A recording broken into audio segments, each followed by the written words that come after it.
Hi, maayong adlaw sa tanan. Gikan sa sinugdanan, hantod sa katapusan ni ining video. Inyuhang masayran ang napulo ka most memorable experience na dili nako malimtan gikan sa gisudlan kong eskwelahan diri sa CTU Dalantayan Campus.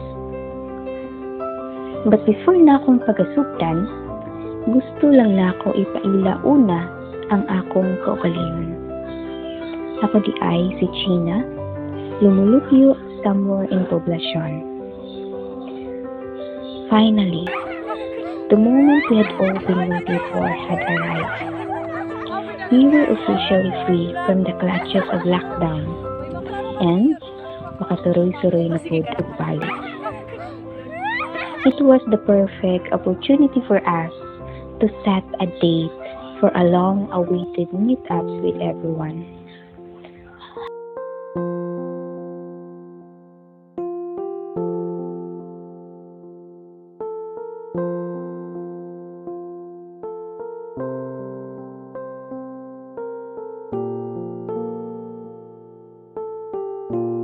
Bisan kapila pa nako ni balik-balikon og lantaw. Dili ko mahimo na dili ko makatawa. Nga naman. Liman ka? Parang lingawa man maglantaw sa ilang expression first. Aduna man po di ay may tinagkuan ang usta sa kunilangga kong hikala, si Mads Hana.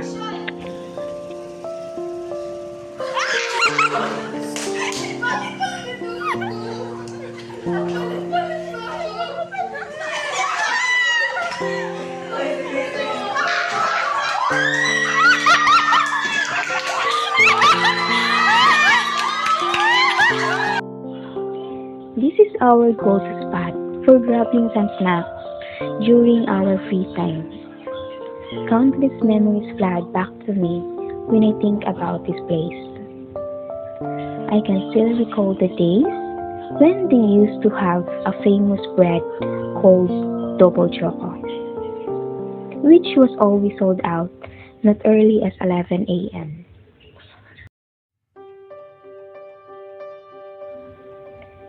This Christmas party was hands down the highlight of my entire college journey. And get this, it happened during our night class. From initially being reserved, maulawon pag-ayo, ug dili pahilig mo halubilo pag dili raunhan. But still, as time goes by, we ended up vibing each other and sharing the same energy. Who wouldn't have thought that a group of just 25 students in a night class could create such incredible memories at a party? Bitaw, nindot lang sa piling mo, nga amua lang kini i-manage to turn a simple gathering into an unforgettable experience.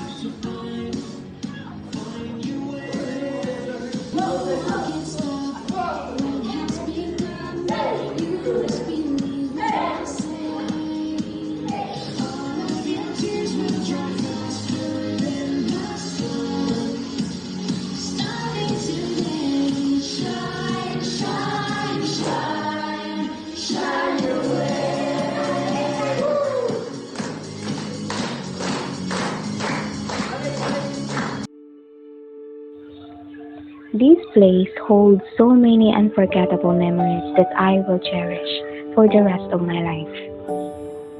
Siguro, kung ako'y pasulti no, gabi na ako kablas na nakasuot og mga maayong hikala, ilabi na sa kabuang. Kanunay, na after lunch, mulay ko dayon mi diriya. Dili kay magsige lang og study, kundi magpa-aircon, parisan dayon og connect sa wifi.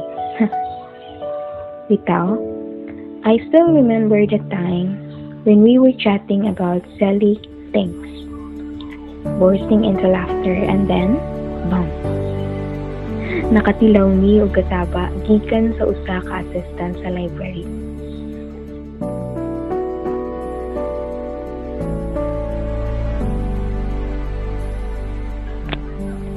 This journey can be quite the stress-inducing roller coaster. But we find ourselves stressing out over certain aspects. Kanunay pud namin ginahinumduman na part rani sa exciting part. Bitaw, maka-amaze lang ba huna-hunaon nga matag usa namo. Adunay positive energy. Maong less rapud kaayo mi ma-pressure.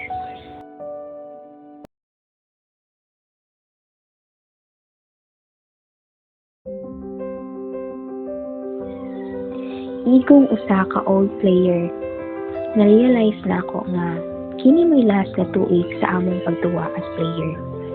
Kay tungod, mo-graduate na mi. So, I jumped at the chance to join in on the scheduled training at the OVAL. Dali-dali tayo mi nangadto. Uban na pod ang mga old player.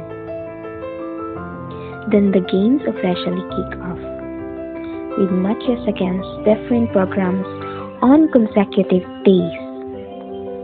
Our team and coaches always emphasize og unsa ka bililhon nga i-enjoy lang good hangtod mahuman ang duwa.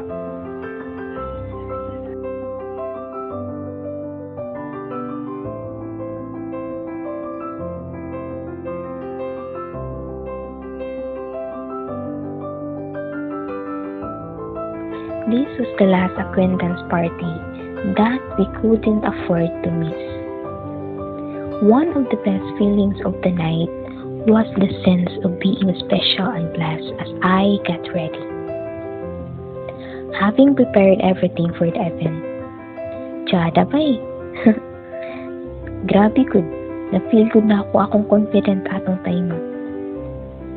Kay erang ka-perfect man sa akong makeover eh. Charot.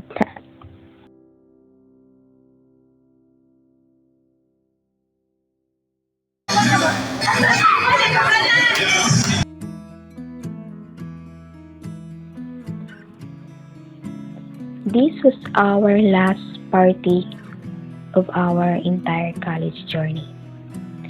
So we couldn't afford to let this opportunity slip through our fingers. We put all our energy into making this party a success and one for the books. Grabe sa diya pa. Nahugyaw kong room aling tayo. Kinsa ba di masadya? Nga arang ka-participative ng tanan. It is the only thing that makes us feel alive.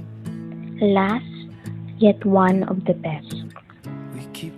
I can still recall mauni nga time nga nakalingkawas mi sa among subject as Sir Joyce, nga modern geometry ug abstract algebra. So naka-decide si Sir to had our group photo. Arang panindot sa mga shots pa.